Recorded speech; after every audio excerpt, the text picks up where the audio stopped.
है क्या होता है बिजनेस एनवायरनमेंट। आइए ठीक है, क्या मुझे बताओ एनवायरनमेंट का मतलब क्या होता है?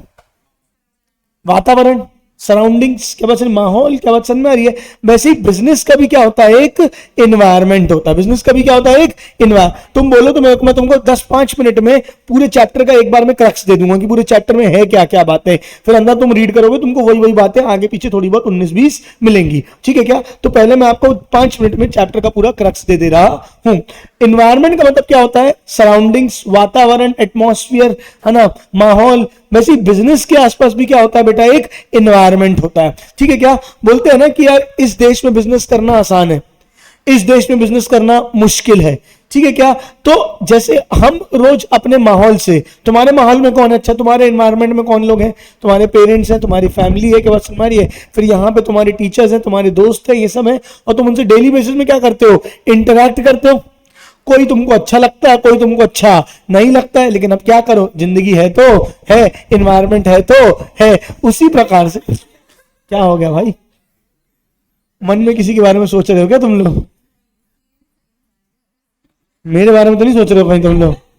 बाकी सब ठीक है, मेरे बारे में नहीं सोच रहे हो ना? तब फिर ठीक है। हाँ, मेरे बारे में किसी ने मन में बुरा, मेरे बारे में किसी ने मन में ही बुरा सोचा तो बहुत मारूंगा। ठीक है क्या? तो वैसे बिजनेस का भी क्या होता है बेटा? एक एनवायरनमेंट होता है, उसके आसपास की माहौल की चीजें होती हैं। क्या बात समझ में आ रही है? जिससे डे टू डे बेसिस में बिजनेस क्या करता है बेटा? इंटरैक्ट करता है। जिससे डे टू डे बेसिस में क्या करता है बेटा? वो इंटरैक्ट करता है। कौन सी वो चीजें, आइए देखते हैं अपन। बिजनेस का जो एनवायरनमेंट है वो 2 पार्ट्स में डिवाइडेड है। एक होता है माइक्रो एनवायरनमेंट, एक क्या होता है?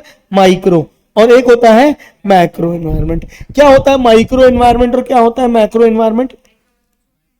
नहीं, छोटा एनवायरनमेंट बड़ा एनवायरनमेंट नहीं होगा, यहां इकोनॉमिक्स वाली बात नहीं है। ठीक है, जो कंपनी के इंटरनल पार्ट है, जिससे कंपनी डेली बेसिस में डील करती है, वो होता है माइक्रो। वो क्या होता है? माइक्रो। जैसे कंपनी अपने इंप्लॉइज से रोज डील करती है, कंपनी अपने कस्टमर से रोज डील करती है, कंपनी अपने सप्लायर से रोज डील करती है। ये कौन से एनवायरनमेंट हो गए? माइक्रो। कुछ होते हैं जिससे रोज बेसिस में डील नहीं करती, लेकिन लॉन्ग टर्म बेसिस में उसके डिसीजंस कंपनी को इंपैक्ट करते हैं। जैसे कि गवर्नमेंट पॉलिसीज, उससे रोज डील करना नहीं होता, रोज सरकार से कोई नोटिफिकेशन नहीं आते, एक बार जीएसटी आता है लग जाती है। क्या बात समझ में आ रही है? मतलब क्या होता है कि मैक्रो एनवायरनमेंट में क्या होता है, जिससे आप डेली बेसिस में डील नहीं करते हो, ये एक्सटर्नल एनवायरनमेंट होता है। कौन सा एनवायरनमेंट होता है? एक्सटर्नल। लॉन्ग टर्म में ये इंपैक्ट लेकिन हमारे बिजनेस में डालता है। तो एक होता है माइक्रो एनवायरनमेंट और एक होता है मैक्रो एनवायरनमेंट। ठीक है क्या? पहले रीड करते हैं। Business organisation has to interact and transact with its environment, hence both business and environment are totally interrelated and mutually interdependent. Business environment refers to those aspects of the surrounding business enterprises which affect or influence its operations and determines its effectiveness. Environment में किस किस को मानेंगे? हर वो चीज जो हमारे business को क्या करेगी? इफेक्ट करेगी या इंपैक्ट करेगी। अरे क्या करेगी? इफेक्ट करेगी या इंपैक्ट करेगी। वो चीज क्या कहलाती है? Business environment. वो चीज क्या कहलाती है? Business environment. ये तुमको सारे अंकल लोग की डेफिनेशन दिए, कौन से अंकल ने क्या बोला ये आप खुद से रीड करोगे। चलेगा क्या? हाँ या ना, फटाफट बोलो।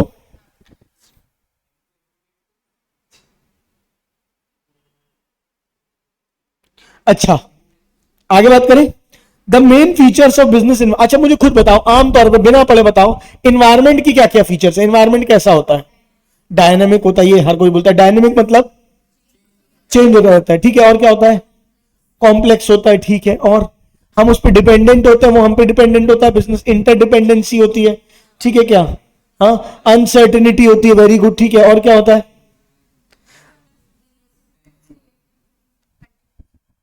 कंटिन्यूस, कंटिन्यूस होता है, यानी कि चेंज होता है, डायनामिक होता है। यही सारी बात है ना कि इन्वायरमेंट डायनामिक होता है, और साथ में वो क्या होता है बोल सकते हैं? इंटरडिपेंडेंस रहती है, वो थोड़ा कॉम्प्लेक्स होता है। ठीक है क्या? और कौन सा बोला था भाई? अनसर्टेन होता है। ठीक है क्या? ये सारे पॉइंट्स होते हैं। वैसे अपन को अब यहां बिजनेस एनवायरनमेंट के पॉइंट्स पढ़ने।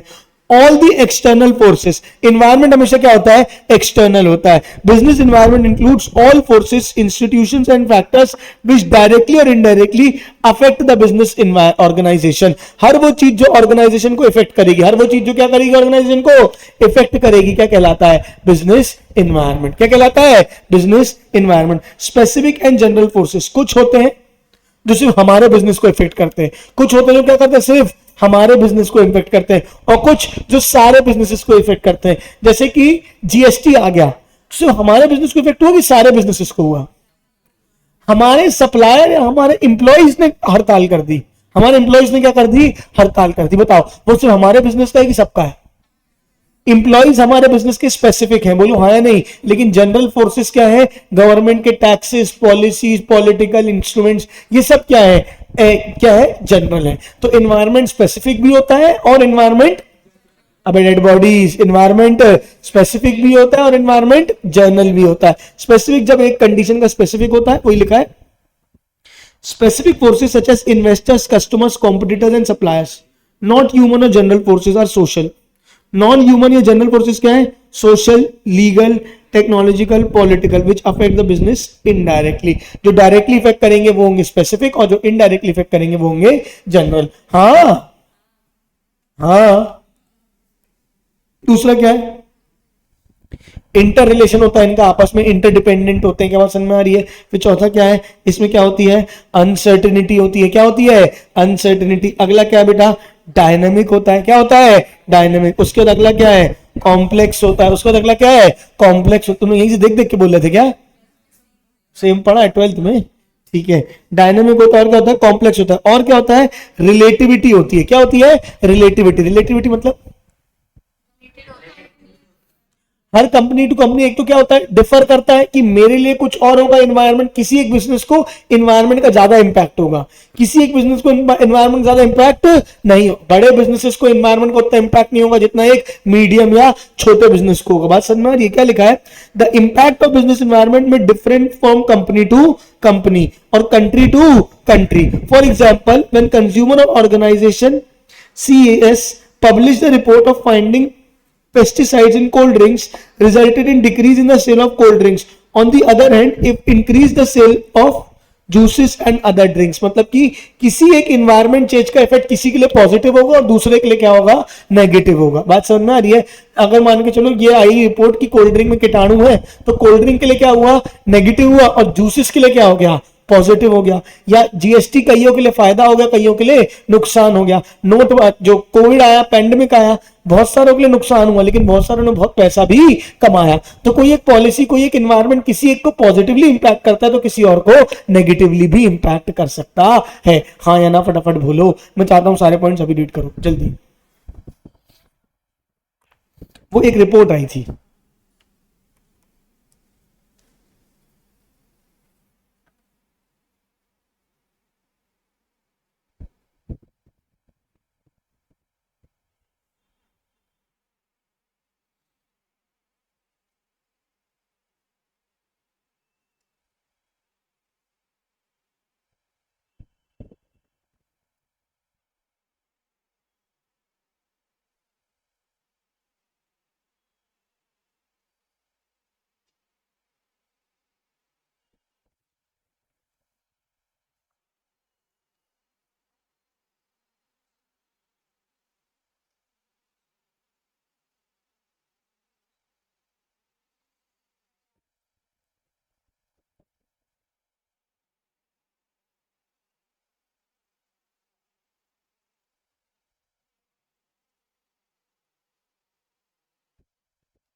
कितने टाइप्स ऑफ एनवायरनमेंट होते हैं? 5। कौन कौन से? इसको बोलते हैं पेस्टल। क्या बोलते हैं? पेस्टल। पॉलिटिकल, क्या क्या क्या? Political, economical, social, technological, legal. 5 ही होते हैं ना? हाँ, तो ये पेस्टल में ई नहीं आता, ठीक है क्या? PSTL। एक वैसे एक और होता था, लेकिन ठीक है। एक होता है पॉलिटिकल, एक होता है इकोनॉमिक, एक होता है सोशल, एक होता है टेक्नोलॉजिकल और एक होता है लीगल। पेस्टल एनालिसिस इसको बोलते हैं, ठीक है क्या? पॉलिटिकल यानी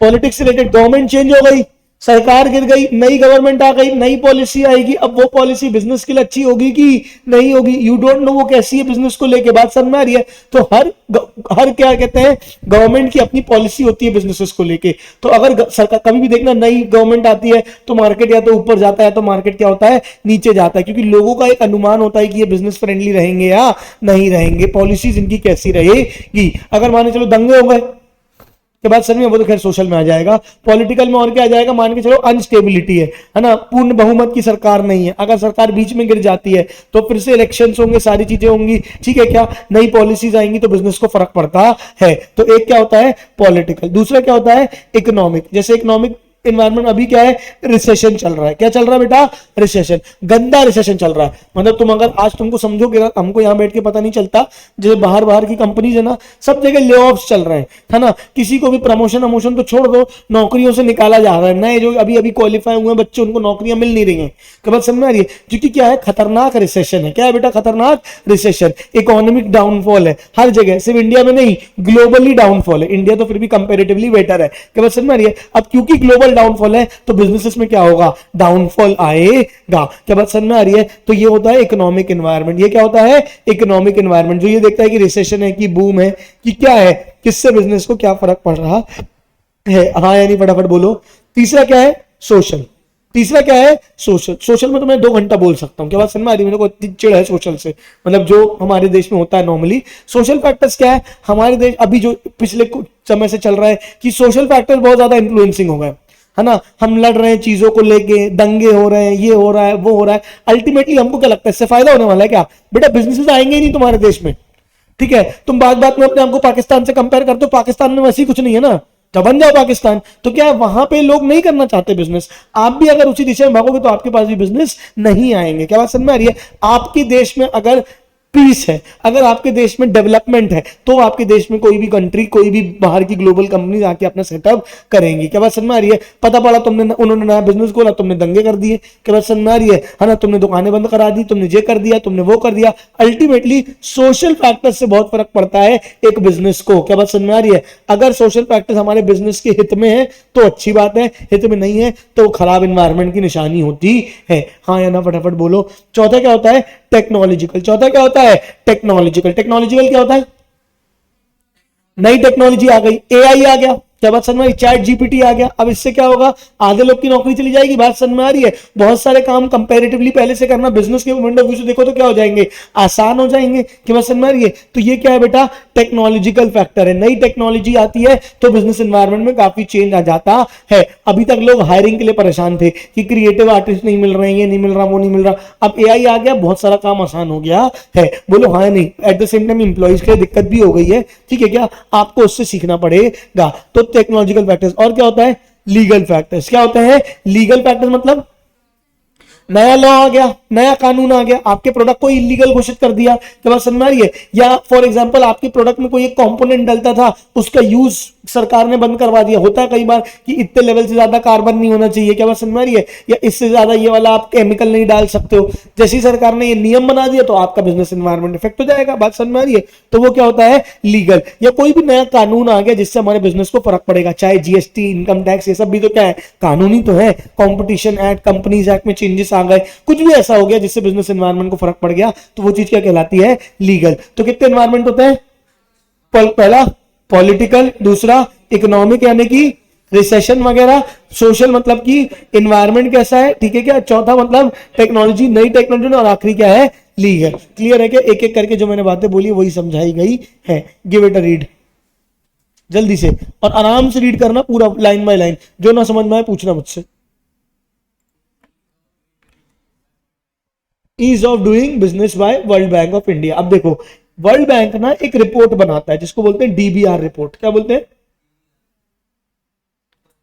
ठीक है बता रहा हूं ना, रुक तो जा, ठीक है। डूइंग बिजनेस रिपोर्ट, क्या बोलते हैं इसको, डूइंग बिजनेस रिपोर्ट, जो ये बताता है कि कौन से देशों में बिजनेस करना आसान है और कौन से देशों में बिजनेस करना मुश्किल है। मतलब वो एक पूरी रैंकिंग निकालता है, जिसकी रैंकिंग 1 होगी वहां पे देश में बिजनेस करना सबसे आसान है, और जिसकी सबसे रैंकिंग लास्ट होगी उसमें बिजनेस करना सबसे ज्यादा मुश्किल है। अच्छा, अब वो पता कैसे लगाता होगा बिजनेस करना आसान है कि बिजनेस करना मुश्किल है, उसने 10 इंडिकेटर्स रखे हैं। कितने इंडिकेटर्स रखे हैं? 10। वो 10 इंडिकेटर्स कैसे होते हैं कि कंपनी चालू करना कितना आसान है, कंपनी, मैं बता रहा था कंपनी रजिस्टर करना कहता है, कंपनी रजिस्टर कितना करना कितना आसान है, फिर लाइसेंस मिलना कितना आसान है, फिर at the same point of time क्या कहते हैं, टैक्सेस वगैरह कैसे है, टैक्स पे करना आसान है क्या, रॉ मटेरियल सप्लायर्स आसानी से मिलते हैं या नहीं मिलते हैं, क्या बात समझ में आ रही है, इवन लैंड प्राइजेस कैसे हैं, बिजली सब जगह कैसी है, बिजली है कि नहीं है,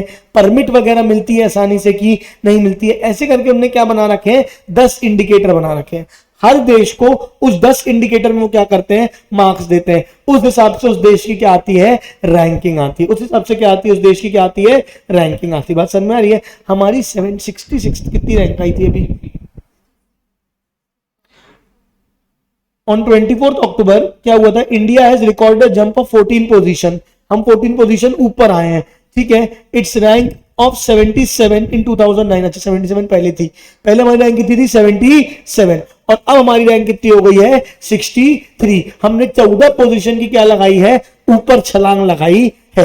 अभी भी दिल्ली दूर है क्योंकि हम 63rd पोजीशन में है, लेकिन स्टिल हमें बहुत ज्यादा इंप्रूवमेंट है 77 से 63 का। और पिछले कई सालों से हम बेस्ट इंप्रूवर्स हैं। बेस्ट इंप्रूवर्स है मतलब हम सबसे तेजी से अपने आप को इंप्रूव कर रहे हैं, ठीक है। क्या बोला है, 190 कंट्रीज में से, तो नॉट बैड। 190 कंट्रीज हम कौन से नंबर पे आते हैं, 63 में, और आगे चल के हम और बेटर हो जाएंगे। India's leap of 14 ranks in ease of doing business ranks is significant considering there has been continuous improvement since 2015 and for the third consecutive years, लगातार 3 सालों से India is amongst the top 10 इंप्रूवर्स। हम इंप्रूवर में top 10 में आते हैं। बात समझ में आ रही है कि हम बहुत ज्यादा इंप्रूव कर रहे हैं, टॉप 10 इंप्रूवर्स में हमारा नाम आता है। हम 77 से 63rd पोजीशन में गए हैं, ठीक है। क्या the doing business assessment provides objective measures of business regulations and their enforcement across 190 economies लेते हैं। कितने कंट्रीज लेते हैं, 190 कंट्रीज, और कितने पैरामीटर्स, 10 पैरामीटर्स या 10 इंडिकेटर्स। अरे यार कितने पैरामीटर्स, 10, वही लिखा है इनने पूरी कहानी। 190 economies, 10 parameters affecting business through it's life cycle. The DBR rank countries on the basis of, एक चीज होती है डीटीएफ, क्या होती है डीटीएफ, डिस्टेंस टू फ्रंटियर। क्या होती है, डिस्टेंस टू फ्रंटियर। एक है बेस्ट प्रैक्टिस, एक क्या है, अबे यार एक क्या है, बेस्ट प्रैक्टिस। अब बेस्ट प्रैक्टिस से कितना दूर हो वो आपका डिस्टेंस टू फ्रंटियर होगा। वो क्या होगा आपका, डिस्टेंस टू फ्रंटियर। आपका डीटीएफ कितना कम होगा उतना अच्छा होगा, क्योंकि आप क्या हो, बेस्ट प्रैक्टिसेस के पास हो। डिस्टेंस क्या है, कम है। हाँ यानी फटाफट बोलो। तो डीटीएफ जितना कम होगा उतना अच्छा होगा। क्या बात समझ में आ रही है। इंडिया का डीटीएफ 71 से कम होकर कितना हो गया है, 67 हो गया है। मतलब हम इंप्रूव कर रहे हैं, हम क्या है, बेस्ट प्रैक्टिस की तरफ मूव कर रहे हैं ओवर द पीरियड। हाँ या ना फटाफट बोलो, नहीं आया।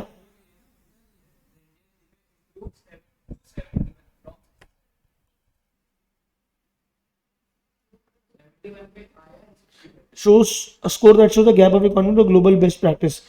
इंडिया डेज को इंप्रूव फ्रॉम, अच्छा सॉरी मैंने उल्टा बोल दिया, टू 71 फ्रॉम 67, सॉरी। तो वो 100 के बेसिस में रैंक करते हैं। जिसकी बेस्ट है उसका कितना है, 100।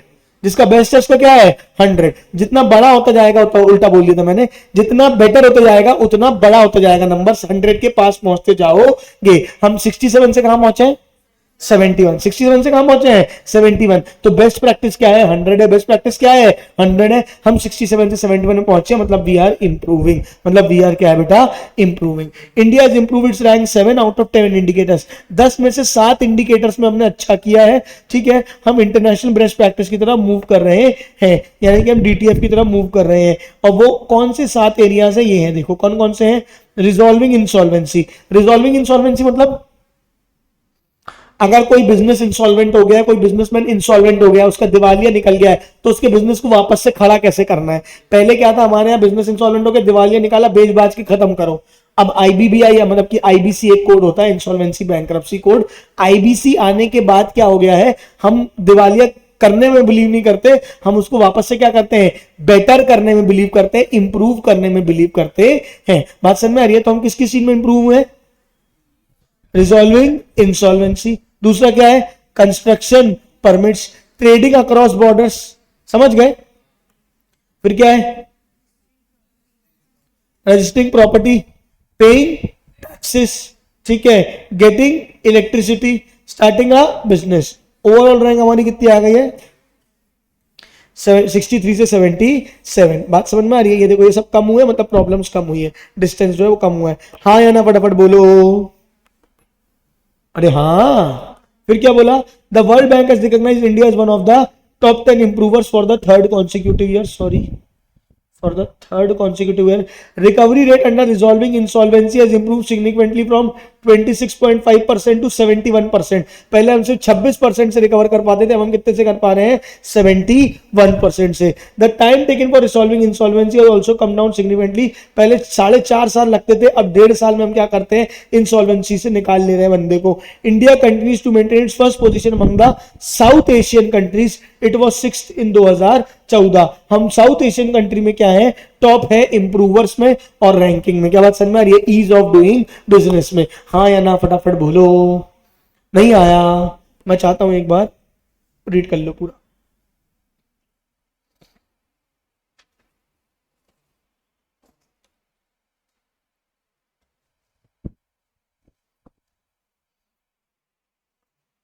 आज कम बच्चे आए ना?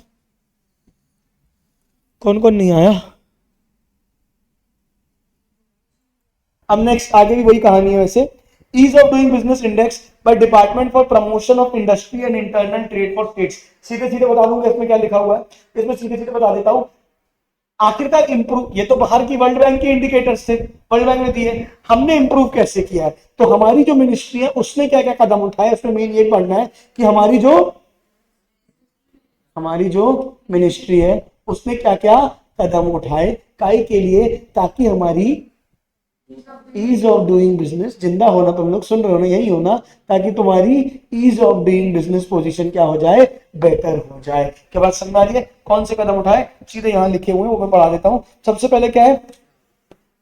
The commercial court act 2015 has been enacted to deal specifically with the commercial disputes in India. It was amended in 2018 providing for constitution of commercial courts। मतलब कुल मिला के क्या बनाए हैं? कमर्शियल कोर्ट बनाए गए हैं ताकि क्या हो? जल्दी फैसले हो। अब क्या है? कोर्ट ऑलरेडी ओवरबर्डन है ना, उनके पास सिविल कोर्ट्स भी हैं, बहुत सारे क्या है केसेस हैं, तो कमर्शियल वाले जो डिसीजन है वो लंबे चले जाते थे, तो इसलिए अलग से कोर्ट बनाया गया। कौन सा कोर्ट बनाया गया? अरे कौन सा कोड बनाया गया? कमर्शियल कोड, ताकि जो बिजनेस के जो डिस्प्यूट्स हैं वो फटाफट रिजॉल्व हो पाए। To streamline the functioning the pecuniary value of commercial cases which can be entered by the commercial courts has been reduced to rupees 3 lakh from earlier 1 crore. पहले क्या होता था? 1 करोड़ से बड़े केसेस ही सिर्फ कमर्शियल कोर्ट में जाते थे, अब 1 करोड़ से बड़े कितने ही कोर्ट केसेस होते हैं। अब उसकी लिमिट को कम करके कितना कर दिया है? 3 लाख, यानी कि 3 लाख से बड़े कोई भी केस है तो वो कहां जाएगा? कमर्शियल कोर्ट के पास जाएगा। पहले कितना बड़ा केस जाता था? 1 करोड़ से ऊपर वाला, अब कितना बड़ा जाता है? 3 लाख। 3 लाख से ऊपर वाला भी कमर्शियल कोर्ट में जा सकता है। Designated special court for hearing infrastructure projects related disputes have been set up. क्या बात समझ में आ रही है? अगर कोई मतलब कि वो है स्पेशल कोर्ट बनाए गए हैं किसके लिए? इंफ्रास्ट्रक्चर प्रोजेक्ट्स के लिए। किसके लिए? इंफ्रास्ट्रक्चर प्रोजेक्ट है उसके लिए कोई अगर डिस्प्यूट हो रहा है, कोई ब्रिज बनना है, कोई कॉलोनी बननी है, कुछ भी ऐसा है इंफ्रास्ट्रक्चर से रिलेटेड कोई भी डिस्प्यूट है, तो उसके लिए क्या बनाए गए हैं? डेजिग्नेटेड स्पेशल कोर्ट किए गए हैं। आई कि नहीं बात समझ में? लिखा है साफ साफ, क्या लिखा है पढ़ो। Have been set up in 23 high courts along with special commercial benches in high courts for dealing with high value commercial dispute that is about 500 crore और have been set up in 8 high courts। 8 high courts पर अलग अलग benches बनाई गई हैं जो क्या करेंगी? बड़े डिस्प्यूट्स लेंगी, और बड़े डिस्प्यूट मतलब 500 करोड़ से ऊपर वाले। हाँ या नहीं? छोटे वाले वहां जाएंगे स्पेशल कोर्ट्स में, और यहाँ पे क्या है? हर 8 हाई कोर्ट्स में स्पेशल कमर्शियल बेंचेस बनाई गई है। अरे आया कि नहीं आया? नहीं आया? फिर क्या बोला है? Alternate dispute resolution mechanism by way of pre-institution mediation and settlement have been provided in the Act. It provides an opportunity to the parties to resolve commercial disputes outside the ambit of the courts at very outset, which has been reduced to the closing of cases in the commercial courts। एक ऐसा setup बनाया गया है कि court में hearing होने के पहले उनकी बैठक कराई जाएगी, उनके आपस में क्या कराया जाएगा? डिस्कशन कराया जाएगा, और उनके मैटर को कोर्ट में जाने से पहले क्या कर दिया जाएगा? रिजॉल्व करने की कोशिश की जाएगी, ताकि कोर्ट केसेस में कोर्ट कोर्ट में केसेस ना बढ़े, क्या कहना, ताकि कोर्ट में केसेस ना बढ़े और मैटर बाहर ही बाहर सॉल्व होते चले जाए। तो पहले 3 पॉइंट पहला पॉइंट क्या था, दूसरा मालूम का पहला पॉइंट क्या था, कमर्शियल कोर्स बनाए गए हैं, बात समझ में आई है। दूसरा क्या था, डेजिग्नेटेड स्पेशल कोर्ट किए गए, बड़ी व्यक्ति वाले कोई डिस्प्यूट पे 500 करोड़ के ऊपर वाले 8 हाई कोर्ट के स्पेशल बेंचेस है। हाँ नहीं, तीसरा क्या था, ऑल्टरनेट डिस्प्यूट मैकेनिज्म बनाया गया है कि कोर्ट में जाने से पहले क्या किया जाए, मामला सुलझा दिया जाए, कॉम्प्रोमाइज है ना, कॉम्प्रोमाइज बनाते हैं, क्या बात समझ में आई है, ठीक है, लड़ाई झगड़ा पहले, हाँ या नहीं, आर्बिट्रेशन है ना, याद हो गया, 3 वीडियो बने, चलो आगे पढ़ो। The act mandates holding case management hearing pre-trial conference to complete the trial in a time-bound manner. This has been institutionalized leading to speedy resolution of the commercial cases. एक केस मैनेजमेंट सिस्टम बनाया गया कि कोई भी case आया है तो कितने समय में उस केस को किया जाएगा, क्लोज किया जाएगा, ताकि जल्दी जल्दी क्या आगे उसका फैसला आ जाए। बेसिक बात है, हाँ या ना बोलो, अरे चालू मिनट करोगी, रीड करना बड़े कंपलसरी है, अभी नहीं पढ़ोगे तो घर में भी नहीं पढ़ोगे।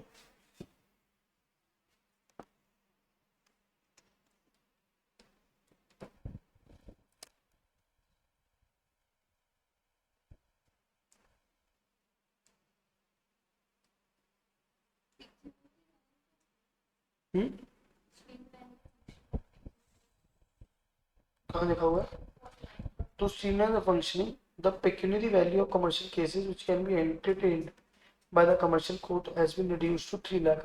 मतलब pecuniary value मतलब जो disputed value है, जो अमाउंट जो dispute पे है, वो वैल्यू अगर 1 करोड़ से ऊपर होता था तभी वो केस लिया जाता था, अब अगर 3 लाख का है तो भी मुझको क्या लिया जाएगा, कमर्शियल कोर्ट्स में ले लिया जाएगा।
हो जाए तो बताना। हाँ, हो गया, पूरा पढ़ लिए,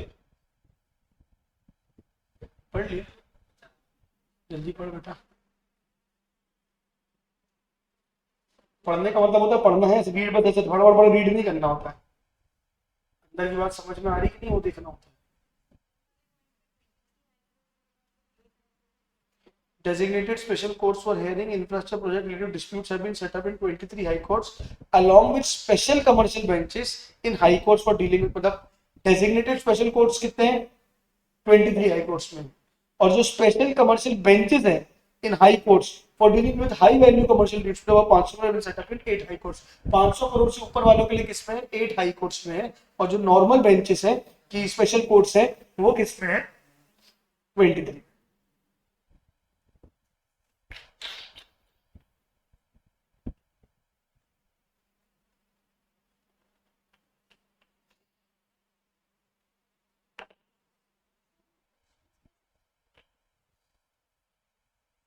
एमसीक्यू में बहुत ज्यादा ये वाले आते नहीं है, आएंगे तो बस यही आएंगे कि भैया कौन सा, ऐसे एग्जैक्टली ऐसे डेटा नहीं पूछेंगे, वो ये पूछेंगे कि कौन सा काम किया गया है, इनमें से कौन सा काम नहीं किया गया है, ठीक है क्या, ईज ऑफ डूइंग बिजनेस को इंप्रूव करने के लिए। तो एक बोलेंगे स्पेशल कोर्स सेटअप करना, फिर एक बोलेंगे कमर्शियल केसेस को ये करना वो करना, से तीन, और एक चौथा अलग सा कुछ ऑप्शन दे देंगे जो नहीं होगा, या कौन सा किया गया है, तीन अलग ऑप्शन दे देंगे और एक ऑप्शन ऐसे दे देंगे। ऐसे प्रकार के क्वेश्चन ज्यादातर आएंगे।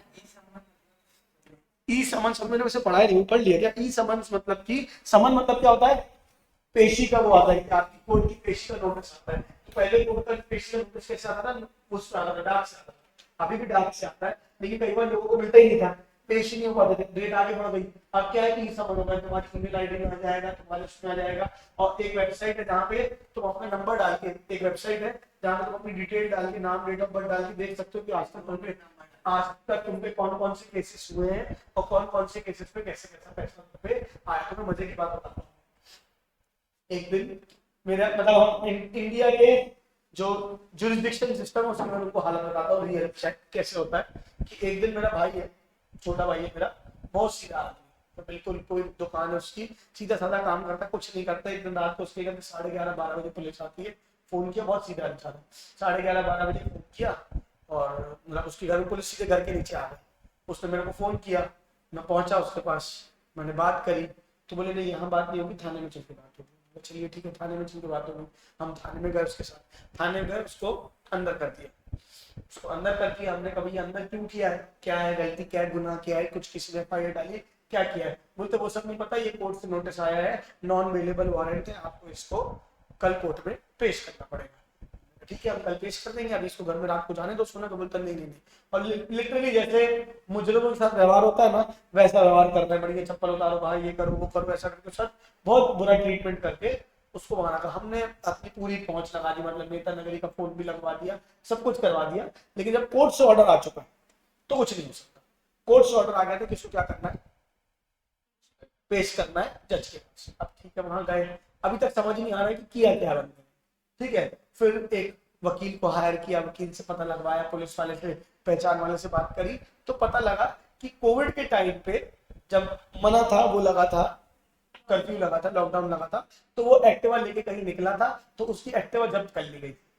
उसने चालान भर के एक्टिवा छुड़वा ली। अब उस समय 2 चालान होने चाहिए थे, एक होने चाहिए थे एक्टिवा का चालान, एक होना चाहिए था उसका चालान। उसको पुलिस वाले ने बताया नहीं, उसने एक्टिवा का चालान भर के आ गया, खुद का चालान उसने कटवाया नहीं। अब खुद का चालान कटवाया नहीं, तो इस चक्कर में उसको क्या कर दिया था, रख लिया गया था। अब वहां पहुंचे अगले दिन अब क्या होता है कि जब भी थाने से कोर्ट में पेश करते हैं तो पहले एक हॉस्पिटल में लेके जाते हैं चेकअप कराने के लिए कि आपके साथ कुछ मतलब कि आप एकदम फिट एंड फाइन हो, और एक रात आप थाने में रह के आए तो आपके साथ कुछ हुआ नहीं, आपके साथ किसी ने मिसट्रीटमेंट तो नहीं किया, ये सब पूछते हैं। रांझी थाने में था, पहले उसको रांझी से रांझी हॉस्पिटल लेके गए, वहां डॉक्टर नहीं मिला। फिर वहां से सिटी वाले विक्टोरिया हॉस्पिटल लेके आए, वहां डॉक्टर नहीं मिला। फिर वापस रांझी लेके गए। ऐसे करते करते उन्होंने कोर्ट में पेश करना बजा दिए शाम के 4। हमारे वकील महाशय ने बोला था बस आएगा 20 मिनट का है, अपन को 500 और 1000 रुपए का फाइन भरना है और अपन छूट जाएंगे। हमने कहा ठीक है, पैसे कोई बात नहीं, हम भर देंगे, छुटवा देना। अच्छा, 500-1000 रुपए तक का फाइन भरा। मतलब जब पहुंचे तो अब डॉक्यूमेंट नहीं मिल रहा है कि किस डॉक्यूमेंट में लिखा हुआ है कि उसके ऊपर कौन सा केस है, वो डॉक्यूमेंट ढूंढा जा रहा है। अब वो डॉक्यूमेंट ढूंढते ढूंढते बज गए कितने, शाम के 6:30, और कोर्ट हो गई बंद। अब रूल क्या होता है, एक होता है थाना, एक होती है जेल, ये पता है? एक होता है थाना जहां हम सब जाते हैं, एक होती है जेल जहां कौन जाता है, मुजरिम। अंदर जब तक आप सब्जुडिस हो तब तक आप कहाँ जाते हो, थाने में, वरना फिर आप कहाँ जाते हो, सेंट्रल जेल जाते हो जहां पूरे मुजरिम होते हैं। अब नियम ये बोलता है, हमारा लॉ ये बोलता है कि अगर एक बार थाने से निकल गए हो, आप कोर्ट पहुंच गए हो, अब वापस थाने नहीं जा सकते। अब वहां पे क्योंकि डिसीजन नहीं आया, तो अब एक दिन उसको कहाँ रहना पड़ेगा, जेल में रहना पड़ेगा। अब रात को 9 बजे उसको क्या किया, 8-9 बजे उसको वहां पे जेल में लेके गए। अब वो बेचारा थोड़ा सा मतलब उसकी बीमारी है, उसके ट्रीटमेंट चल रहा है।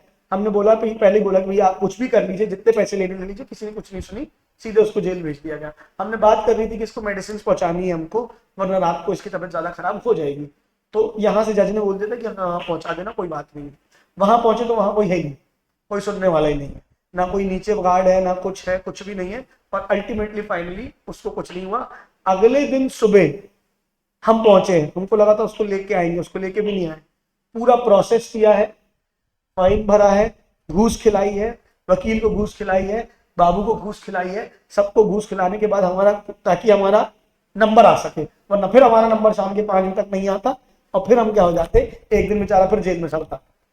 फिर अगले दिन उसको क्या किया, घूस खिला के उसकी फाइल आगे करवाई, तो फिर उसका नंबर आया, तो अल्टीमेटली क्या हुआ, उसको फिर आखिरकार जमानत दी गई और अगले दिन शाम को 7 बजे वो बंदा जेल से छूटा। किस पे केस फाइल करेंगे, किसके पास इतना टाइम है, क्या कहाँ पे, पुलिस स्टेशन में, थाने में नहीं करता, थाने में पुलिस, वो सॉरी जो जेल होता है, जेल में पुलिस वाले नहीं होते हैं, जेल के आगे जो गार्ड होता है, हम हमसे गलती क्या हुई, हमको कुछ उसने लिख के थोड़ी दिया, उसने बोला हाँ हाँ चलेगा, हम चलेगा। अब वो जब तक वो थाने में जो जेल में नीचे बंदा है वो भी कैसे मान ले कि हमको किसी ने बोला है, मतलब प्रोसीजर की प्रॉब्लम है, तुम समझ रहे हो कि हमको लिखित तो दिया नहीं, हमको बस बोल दिया, हमने बोला हमको भेजा है, तो कैसे मान लेंगे कि हमको भेजा है, क्या बात समझ आएगी। और अल्टीमेटली वो नीचे जो गार्ड था, कोई जेलर भी नहीं था, एकदम गार्ड था, कुछ तो नहीं था, रात जैसे से मतलब एकदम सीधा आदमी, बेचारा सुपारी तक नहीं खाता, जिसने कुछ काम नहीं किया, फ्री में एक दिन के लिए जेल चला गया। और तुम सोचो मेंटल टॉर्चर कितना, और आपस में देखे तो गुनाह क्या, स्कूटी लेके निकले थे कोविड के टाइम, और बता उसको ट्रीट किया, उसको लेके कैसे आए, मतलब 5 लोगों को लेके आए थे, जिसके साथ 4 के ऊपर बड़े बड़े केसेस थे, बढ़िया उसको यहाँ पे ऐसे हाथ में रस्सी बांध के, हथकड़ी बांध के लेके घुमा रहे हैं, मतलब पहले ये वाले हॉस्पिटल लेके जा रहे हैं, फिर वो वाले हॉस्पिटल लेके जा रहे हैं। कोई अगर रिस्पेक्टफुल इंसान हो तो बेचारा डिप्रेशन में चला जाए, भैया मेरे को हथकड़ी किस बात की लगाई है, लेकिन अब है नहीं उसको। हाँ, अब हुआ क्या था, अब बताता हूँ मैं, अब हुआ क्यों ऐसे, बाकी तो कितनों की गाड़ी पकड़ी गई। होता क्या है कि अगर आपकी गाड़ी पकड़ी गई तो आपको घर में आता है समन, जो तुमने पूछा वहां से मुझे याद आया, क्या आता है, समन, कि आपको पेश होना है। इसकी पेशी का एक नोटिस आया, इसको मिला ही नहीं, ये पहुंचा ही नहीं, दूसरा नोटिस आया, ये पहुंचा ही नहीं, तीसरा नोटिस आया, ये पहुंचा ही नहीं। जब 3 पेशी आप मिस कर देते हो ना, तो भूल जाओ कि आपका गुनाह क्या था, आपके ऊपर सीधे क्या आ जाता है, अरेस्ट वारंट, क्या आ जाता है, अरेस्ट वारंट। तो अब क्योंकि इसने 3 पेशी मिस कर दी थी, तो इसकी क्या आ गई थी, अरेस्ट वारंट आ गया था, और सीधे उसको क्या कर लिया गया, उठा लिया गया, कोर्ट की तरफ से रिटन ऑर्डर आ गया था। हाँ, गलती उनकी कब थी, अगर उसको समन मिला होता तो ना, उसका कहना है कि मेरे को तीनों समन, मुझे नहीं पता, और वो उसका सीधा झूठ नहीं बोलेगा जितना मैं जानता हूं, उसका कहना था मुझे समन नहीं मिला, मुझे नोटिस नहीं मिला, बोलता भैया मुझे नोटिस मिलता तो मैं क्यों नहीं जाता, उसको नोटिस मिला नहीं, या पुलिस वालों की तरफ से गलती हुई, क्या होता है थाने में आता है, थाने वाले पहुंचाने की जिम्मेदारी होती है, थाने वालों ने नहीं पहुंचाया, या कहीं मिल गया, मिसप्लेस हो गया, जो भी हो गया, लेकिन सीधा सारा आदमी फिर बेचारा एक दिन जेल होके आ गया। 3 मिसप्लेस, हम लोग को भी यही पॉइंट है कि तीनों मिसप्लेस कैसे हो गए, 3 या 2 थे, दोनों के दोनों उसके पास से क्या हो गए, मिसप्लेस। मैंने वही बोला कि 2 आपको मिले कैसे नहीं, अब या तो इसने नहीं बताया या इसको मिला नहीं, अब वो कहानी क्या है पता ही नहीं, है ना। हालांकि वो मैं इतना भरोसा करता हूँ कि बोल रहा भैया मेरे को नहीं मिला तो पक्का चला जाता, क्या कोर्ट में नोटिस कर देते, मतलब हाँ जो बच जाते हैं ना, ये कई बार क्या होता है, थाने तक आते हैं, थाने से भी कई बार नहीं पहुंचते लोगों तक, बहुत आम है, ये होता है अक्सर ऐसा। आई क्या बात सब में, चलो तो अगली बार कभी गाड़ी वाली छुड़वाओ, है ना, चालान कटे तो बिल्कुल भर देना बेटा तबीयत से, ठीक है, 500-1000 रुपए जो भी हो तबीयत से भर देना, पैसे बचाने की मत सोचना। क्यों नहीं करता तुम्हारा बाबा, गाँव थे तुम्हारे कोटी में, चलो बढ़िया, चलो बहुत बढ़िया, हम भी तुम्हारा नाम बता देंगे। चलो यहाँ तक समझ में आया सबको, आओ देखते हैं, यहाँ तक समझ में आया क्या सबको। तो क्या लिखा हुआ है अभी, कमर्शियल केसेस कहां तक पढ़ लिया था अपने, कौन से पॉइंट तक पढ़ लिया था, 4th पॉइंट तक, ठीक है। 7 क्या है, commercial cases are now randomly and automatically assign to जजेस। पहले क्या होता था, कमर्शियल केसेस कौन से जज के पास जाना पता लगा, 500 करोड़ का मामला है, क्या सुना है, कौन से जज को असाइन करना पता लगा, उस जज को पहले क्या कर दिया जाएगा, भैया तुम हमारे पास 5 करोड़ 10 करोड़ देते, 5 करोड़ 10 करोड़ पहुंचाए और सीधे फैसला क्या है तुम्हारे हित में आ गया। तो अब इसने क्या कर दिया है, कमर्शियल केसेस रैंडमली किसी भी जज को में दिए जाएंगे, और वो भी इलेक्ट्रॉनिक बेसिस पे दिए जाएंगे। पहले क्या होता था, नोटिस देके जाता था कोई एक बाबू कि भैया आपको ये केस मिल रहा है, क्या समझ आ रही है, तो वो इन्फॉर्मेशन निकल जाती थी कि कौन सा केस मिल रहा है।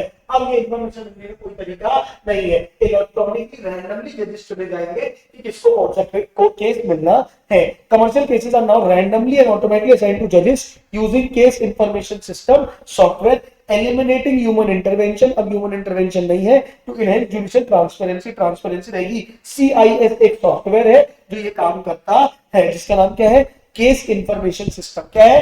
Case information system.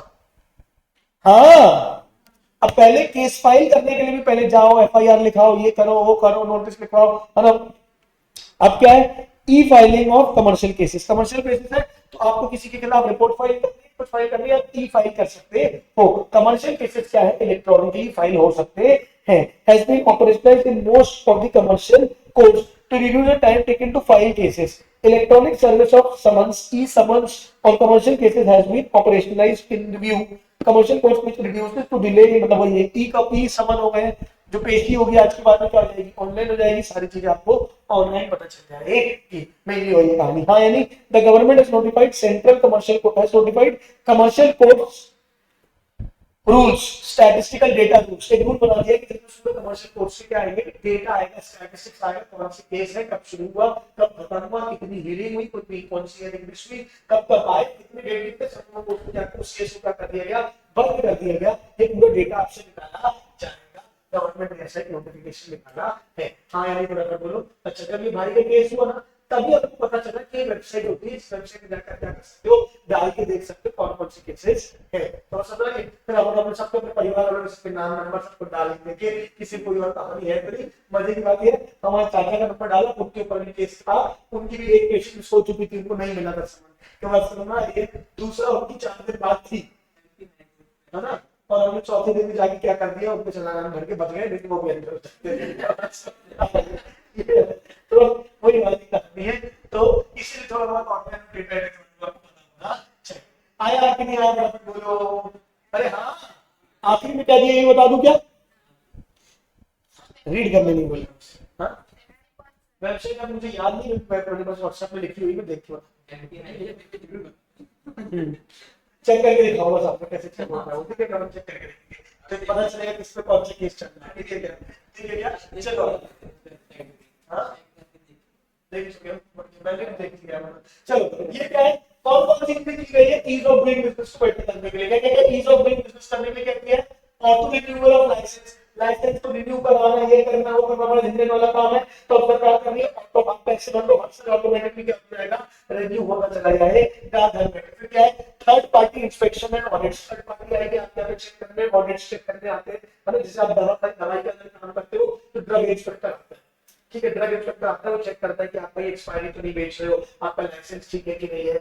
एक दवाई का काम करने के लिए आपको फार्मासिस्ट लगता है, क्या लगता है? फार्मासिस्ट। तो आपके पास फार्मासिस्ट है कि नहीं है? ऐसी थर्ड पार्टी इंस्पेक्शन और ऑडिट्स होते हैं।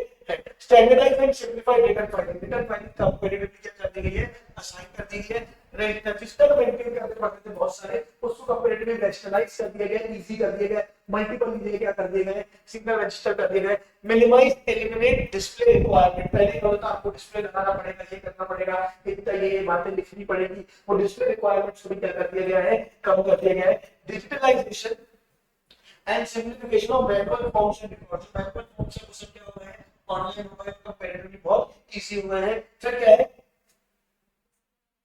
Decriminalisation of minor criminal. पहले क्या होता था? कोई भी सजा होती थी तो क्या होती थी? 10,000 का फाइन, 1 साल की जेल, 5,000 का फाइन, 2 साल की जेल। अब सारे के जो छोटे छोटे अपराध है उसमें से जेल हटाना, जेल को क्या कर दिया जा रहा है? हटा दिया जा रहा है, सिर्फ फाइन भर के छोड़ रहे हैं। क्या करना? लाइसेंस रिन्यू कराए, जेल कर देंगे, है ना। चालान भी भरा, जेल कर देंगे, जेल करके उड़ा देंगे। तो सारों को क्या किया जा रहा है? डीक्रिमिनलाइजेशन किया जा रहा है। उसको क्रिमिनल ऑफेंस नहीं मानेंगे, जेल में भेजेंगे, फाइन लेके छोड़ देंगे। और आखिर क्या है? रिपेल और amendment of redundant laws. Redundant laws क्या करते हैं? जो कठोर लॉज है, स्ट्रिक्ट लॉज है, वो क्या किया जा रहा है? हटाया जा रहा है, ताकि देश में धंधा करना आसान हो पाए। ठीक है कि नहीं है? फटाफट बोलो। आखिरी paragraph, ministry of micro small and medium enterprise has also undertaken various steps towards improving the ease of doing business. कहानी लिखी हुई है, दैट इंक्लूड क्या क्या किया हमने? Inter area introduction of online registration, Udyam registration, ये उसका लाइन का नाम है। Constitution of review committee to monitor the progress of the implementation of the policy. Opening of grievance cell खोल दी गई, आपको कुछ भी समस्या है तो आप जा सकते हो, ठीक है। लॉन्च ऑफ MSME संबंध पोर्टल बनाया गया है, जहां पे आप क्या कर सकते हो? प्रोग्रेस देख सकते हो, आपने जो भी सर्टिफिकेशन के लिए डाला है, आपको कितना प्रोग्रेस हुआ है, कितना आपका सर्टिफिकेशन कहां तक पहुंचा है। ओवरऑल क्या कर दिया गया है? चीजों को डिजिटलाइज किया जा रहा है, सिंप्लीफाई किया जा रहा है। हाँ या ना फटाफट बोलो। ग्रीवियंस मतलब कोई दुख दर्द पीड़ा है तुम्हारी, है ना, कि तुम्हारे साथ कुछ गलत हो रहा है, तो तुम अपना ग्रीवियंस पोर्टल है जहाँ पे अपना दुख दर्द टुकड़ा रो सकते हो, तुम्हारे दर्द को सुना जाएगा। ऐसे बोलते हैं, क्या बात सुनते नहीं है। हाँ या नहीं फटाफट बोलो, आया कि नहीं आया? अरे हाँ, हाँ लेता हूँ ठीक है क्या? पहले एक बार इसकी नजर मारो फिर क्या होता है ना, जल्दी नजर मारो उस पर। इंपॉर्टेंट है, देखो बोरिंग है मुझे पता है, लेकिन बेटा अब क्या करो, जिंदगी में दर्द है,